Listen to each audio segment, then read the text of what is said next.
Mel says this, they've obviously just picked their day because it seems to be sunny all the time in Shetland. And I'm pretty sure, having been there myself, it's not sunny that often, but it's a beautiful island. But in this particular series, it features a man who had been out to Iraq, I think, and had come back traumatized through that. And there's a particularly poignant scene last week where you can see him, I don't know whether you can see him there, crouched in the corner there, where he'd realized that because of the trauma he'd been through, he had ended up shooting his own son with that. And so it was a really traumatic, very, very poignant scene. But again, it just brings it home. That it's not just a thing that happened back in the world wars, but things that are happening right today, and people are coming back very traumatized. So it's just strikes me actually how much there is in terms of service. And it really, and as we think about the sort of acts of service that people had, it strikes me then to think about service. What can we do in terms of service? Now, I'm thinking now sort of more about service, so kind of within the church, and just sort of bringing it across to that. So I just want to first of all say that we remember those people. We remember the service that they did. And we want to, as we've already done, sort of give thanks to those people who have this kind of service. So, and I just want to sort of look through a few of the verses that we find in the Gospels about service. So I looked up, I don't know whether you, or those of you that attended the, what's it called, the Dive Deep course with Steve, something like that, where we looked about diving deeper into the Bible. One of the things that he taught us there was it's quite easy these days. We all have computers, or many of us have computers or phones. You can very quickly search the Bible for verses about a particular theme. So here's just a few verses about the theme of service within the Bible. So this is first of all from Matthew. It says, "But Jesus called them together and said, you know that the rulers in this world lord it over their people, and officials flaunt their authority over those under them. But among you, it will be different," it says. "Whoever wants to be a leader among you must be your servant. And whoever wants to be first among you must become a slave. For even the Son of Man," he's talking about himself, this is Jesus speaking, "even the Son of Man came not to serve, but to serve others, and give his life as a ransom for many." So the verse there, which talks really about Jesus was often flip things on their head. And here he's saying that whereas so often these days, like leaders will flaunt their authority and use their authority, Jesus says that's not the way. And when we have positions of power, when we have, and all of us actually have power over people to some extent, you may not think I have much power, but those who are parents, have some power over their children, various of us in our roles, we have some kind of power. But Jesus says we should flip it on its head. If we have any position of power, then we should be using it to serve, just as Jesus did. So here's another verse now from Gospel of John. It says, "Those who love their life in this world will lose it. Those who care nothing for their life in this world will keep it for eternity. Anyone who wants to serve me must follow me, because my servants must be where I am, and the Father will honor anyone who serves me." So again, here's the verse. Well, how do we figure out what does it mean to serve? And Jesus says here that anyone who wants to serve me must follow me. And what that basically means is that first of all, we must look at Jesus and set him as an example. And in the song actually that Regina chose and played at the beginning of the service, there was a picture there of Jesus washing his feet. That's probably the most well-known picture in the Bible of how Jesus served others. And so here's a verse here from John 13:12 to 15. And this is the well-known bit where it says, "After washing his feet, he put on his robe again and he sat down and asked, 'Do you understand what I was doing? You call me teacher and Lord, and you are right, because that's what I am.'" Jesus was their teacher and Lord. "And since I, your Lord and teacher, have washed your feet, you ought to wash each other's feet. I've given you an example to follow. Do as I have done to you." So he's not necessarily saying that typically we need to wash each other's feet. In those days, when you traveled on a journey, you would arrive somewhere, you'd have to be open-toed sandals or something like that on it, and you'd arrive and you'd be dusty, and it would just be a gracious thing to wash someone's feet, because that was a way of welcoming someone with that. So obviously in our land, we look outside, it's not particularly dusty out there at the moment. So we're not typically asked to sort of wash each other's feet. But there are other ways in which we can sort of serve each other. And again, I think the critical thing here is I have given you an example to follow. Do as I have done to you. So essentially, read the Bible, read the Gospels, and see the kind of things that Jesus did. Jesus went out of his way to serve people. He would often stop. He was busy and he was on his way somewhere, and someone would basically just stop him along his way and ask for his help. Be a blind man or the woman who'd had that medical issue for a long time. He would stop and he would serve them. That's the example that Jesus gave. Okay, I just want you to think for a moment, what is Jesus' attitude to serving? So we've seen a few verses there. So I just want to pause for a moment and think of what was Jesus' attitude to serving. So just pause for a moment and just think over those verses we've just read. And then think, maybe, is there an example here that I can follow?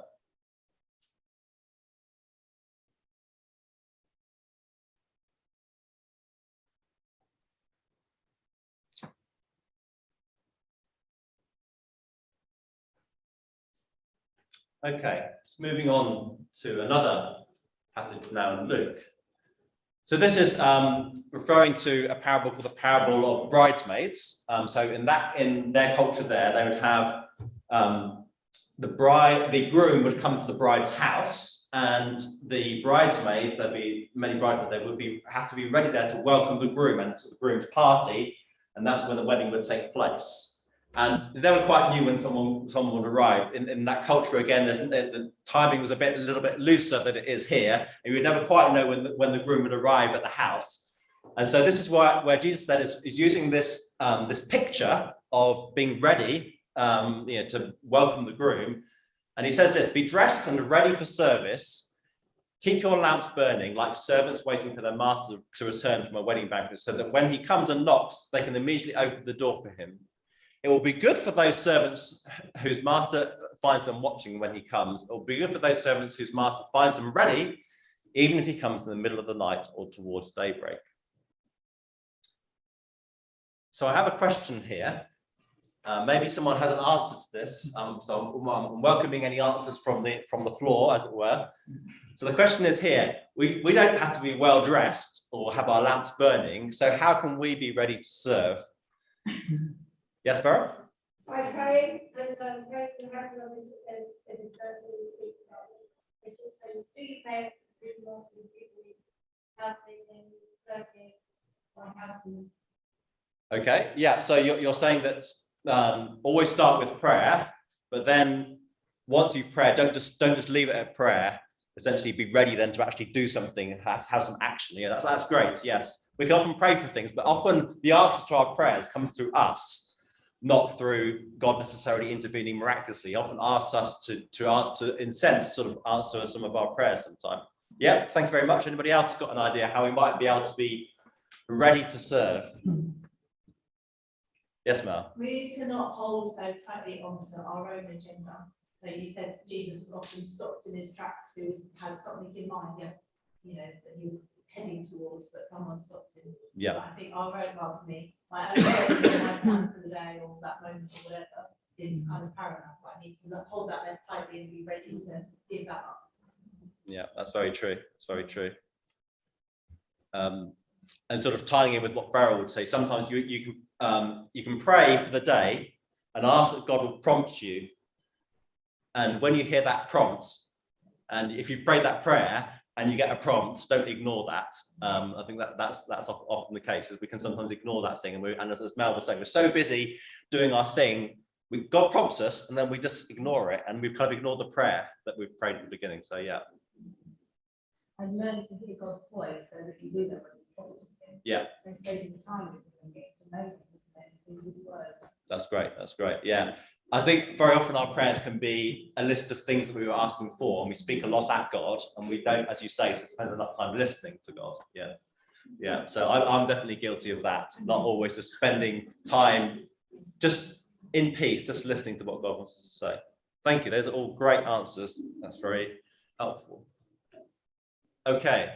Right, so it wouldn't be one of my talks if I didn't show you a short clip from The Chosen, right? Okay, I know I keep on going about The Chosen. So this particular video actually isn't specifically from the Bible. It's the way that the director has imagined what might happen. So we've got a scene here featuring Matthew, the tax collector, not very well liked, and then we've got Simon Peter, the very orthodox kind of person who, you know, would definitely not like, you know, he would definitely not like the tax collector. And so this is a scene where they've kind of imagined what it's like if Simon and Peter were sent out. And then in this particular scene, Mary Magdalene, who's been following Jesus also, has basically gone missing, and they've been sent out to try to find where she is. So let's hope this works, the sound. Yeah.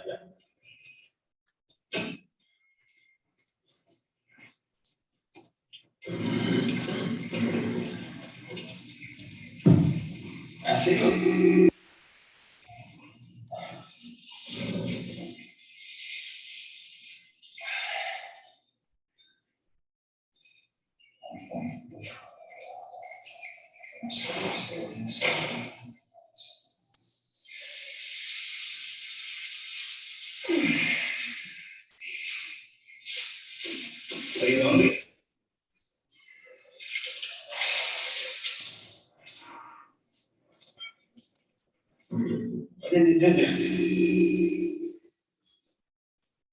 Oh.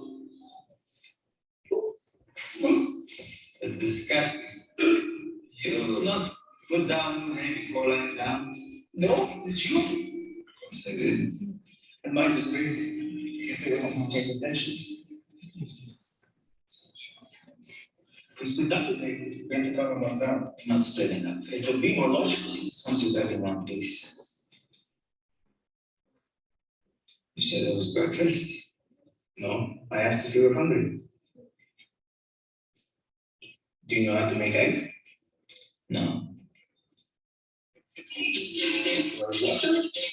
The eggs? No. No. What is it? Well, I'm not the cook, for starters. Neither am I. But we must sustain ourselves. While you make eggs however you like them, you can also devise a plan for the day. With me. Fine.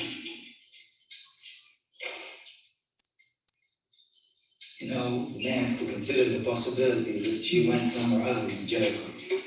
Ephraim or Bethel? No. Too much wilderness to cross between camp and either of those places. She's most comfortable in Sydney. And you think she's still here? I do. We must analyze her history, what she normally does. Lately, before this, all she did was study Torah with you and Rama. I checked the synagogue. The officials said they hadn't seen her. How did you describe her? How would you? She's black hair, long black hair. Oh, all our women have long. Sometimes she can't even guard her toe.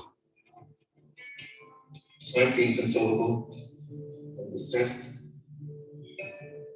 Anything else? And usually pleasant to look at?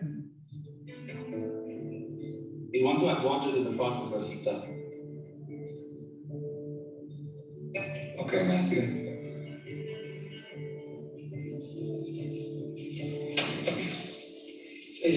You all right? It's nothing lighter than no man. No man. I can't believe I made it up the stairs. Dionysus carried me. Whoa, back. Paws off, rat. Anyway, where were we? Oh yeah, you gave a description of Mary to the official. What did you say about the stairs? I wonder how Mary's doing. I just don't understand why Jesus would pair up Simon and Matthew to go and find them. Matthew. It's like asking a fox and a fish to go and team up and do something productive. What? Because they could never work together. It's a saying. Nobody says that. Anyway.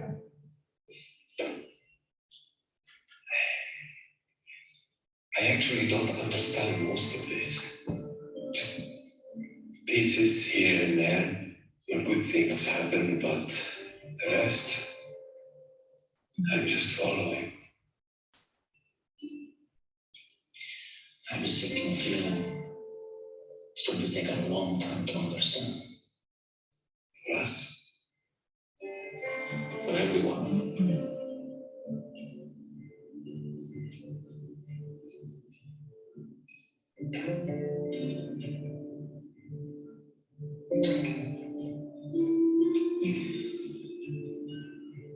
I know places like this.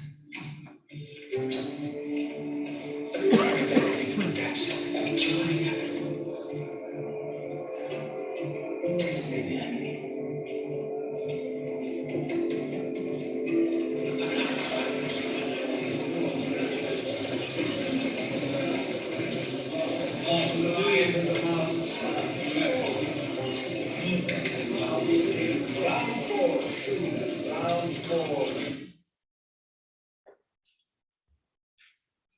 Okay, so that's the scene, sort of imagining what it might have been like for Matthew and Simon to go out together. And I think what that was trying to emphasize is that Jesus would sometimes send people out, and maybe they won't be the most likely pairings of people. You can see here how Matthew, very sort of methodical, but a bit sort of not very worldly wise, shall we say. Simon Peter, not very methodical, doesn't really sort of like plan very much, but together they kind of made like a good team, and they were eventually able to discover where Mary Magdalene had gone. So not something that's in the Bible particularly, but just imagining that sort of idea of why does Jesus sometimes pair up people together? Why does Jesus bring us, such a diverse set of people together? It's perhaps a little bit surprising that that's the case. And I just wanted to sort of use this verse here. So here's another verse talking about how Jesus used to do things. So it says here that Jesus went from village to village teaching the people, and he called his 12 disciples, of which Simon and Matthew were two of those. And he called his 12 disciples together, and then he began sending them out 2 by 2, giving them authority to cast out evil spirits. So it's very interesting to have this 2 by 2 with that. So again, I guess my question to you all here is, why would he send them out 2 by 2?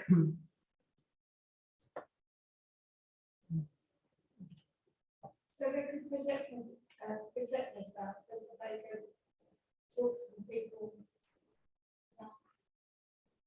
Yeah, so that, I mean, no, certainly, maybe not so much protecting, but probably, yes, sort of being there for each other. Yeah. Yes, that's it. Sort of 2 heads are better than one. Yeah. The problem that would arise, you'd have more than one perspective on it. Yeah, yeah. And I think that's what that clip was trying to sort of show, is that sometimes actually bringing out 2 people who may have very different perspectives, may find it hard to work together, but together they can come at a problem, and when one person struggles, when one person struggles, the other person can support them and say, oh, come on, we can do this with that. There's often power in having 2 people together, and sometimes the way of looking at things really helps with that. Yes, Mel? Yeah, just same thing. So yesterday, Lara and her friend went into London to take photos for their photography coursework. And her friend at one point said, oh, it's so much better having somebody else taking photos, because you feel really stupid when you're on your own, you know, taking photos for, you know, but when there's 2 of you, both got cameras, you can, they were kind of, because they were together, there was a kind of support, and you just didn't feel quite so daft. Yeah, and actually sometimes Jesus calls us to do quite daft things, sometimes which seem a bit surprising. And when there's 2 of you, maybe you don't feel quite so daft doing it together. Yeah, thank you. So I'm just going to finish off with a couple of verses now. So that was looking at the Gospels, what Jesus said. Rather very practical kind of person, Jesus, you know, he wasn't your kind of typical religious leader, sort of like sitting somewhere in an ivory tower. He was someone who got out there with the people. But then moving on to some of the later parts of the New Testament, this is something I really want to emphasize for everybody here, because this is so true. and sometimes we forget this.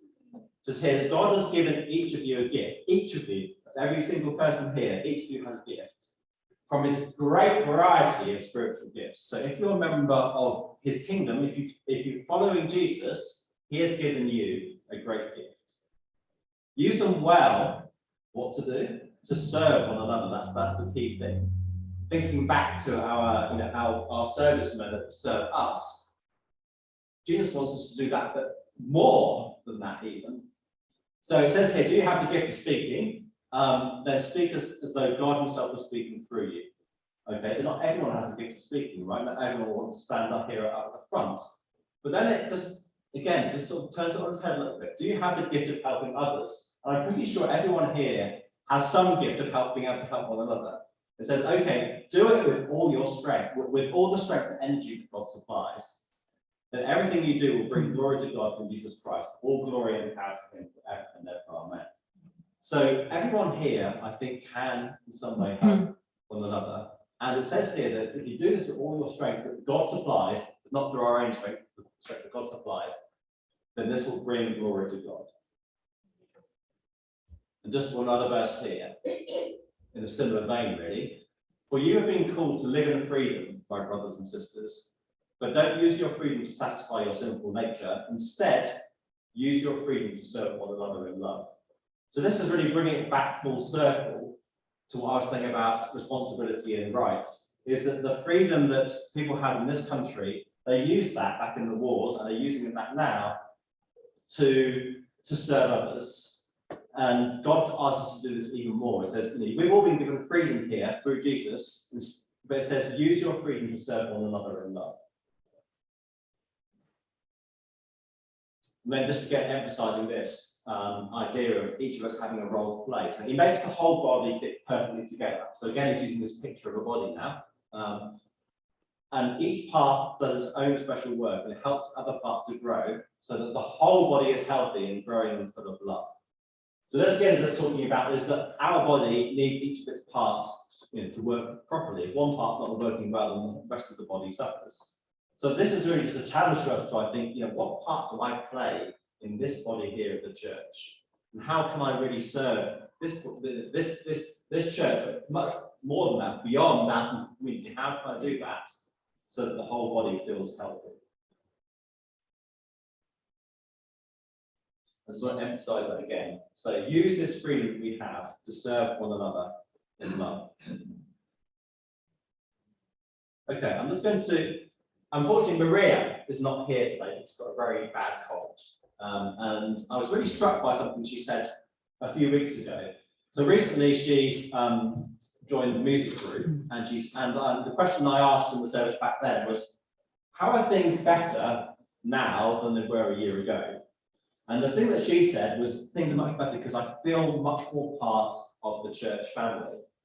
And she said by being involved in the music group, I feel much more involved in the church family. So I gave her a call yesterday and I asked whether she's going to be here today. She said, no, I'm still feeling really rough with that. But I just asked her a bit to explain a little bit how that she felt more part of this family. She just said that over this last year, she started to get to know people better, started to be able to talk to people better.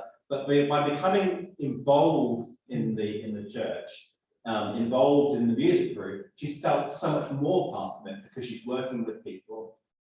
And she used a phrase which I thought was brilliant, such a brilliant analogy when she said it.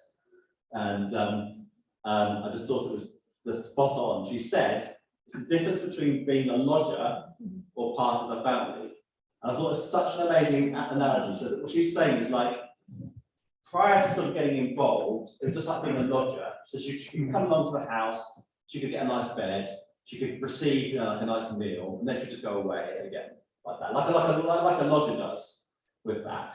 But now, by being involved, she feels like part of the family. She's sitting at the family table at dinner time. And I thought that was a really amazing analogy with that, is that each one of us here really should aim to eventually, we hope, and we welcome that, is to become part of the family, not just a lodger, not just coming and going, but also being part of the family. And families are messy, right? Sometimes sometimes it's hard to get on with your family. You think, why have I got this this, this brother or this sister or, my mum or my dad or someone really getting on well with them or whatever, I'm just really struggling to get on with that. But again, this analogy really is excellent, is that as part of this church, sometimes it will be a bit of a struggle. We'll find it a little bit hard and we'll rub each other up the wrong way. But in the same way that in a family, you keep on loving someone because they're part of your family, right? Even though you don't necessarily find it easy to get along with them, they're your family, so you want to love them. And it's the same with this. Sometimes when serving with one another in this church, in the same way we saw that Matthew and Simon could, sometimes they rub each other up the wrong because they're such different people. And it's the same in this church. They're very, very different people here, different personalities, different backgrounds. But basically, God is encouraging us really just to serve one another. And even when it gets a bit hard and it's a bit sort of a struggle, then it's worth it. So just a question really to finish off with is, how are you going to serve God with others in our church? So just a question for you to think on, maybe go away and think about this. How am I going to serve God with others in this church? Just to say that it's actually a blessing as well. As Maria was saying, she just felt it was such a blessing to be, to get more involved.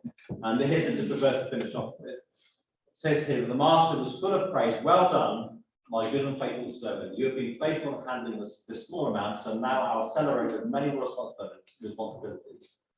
Let's celebrate together. So this is Jesus saying, let's celebrate because we're serving together. Okay. Let's just pray to finish off with. Perhaps we'll use a prayer on this book.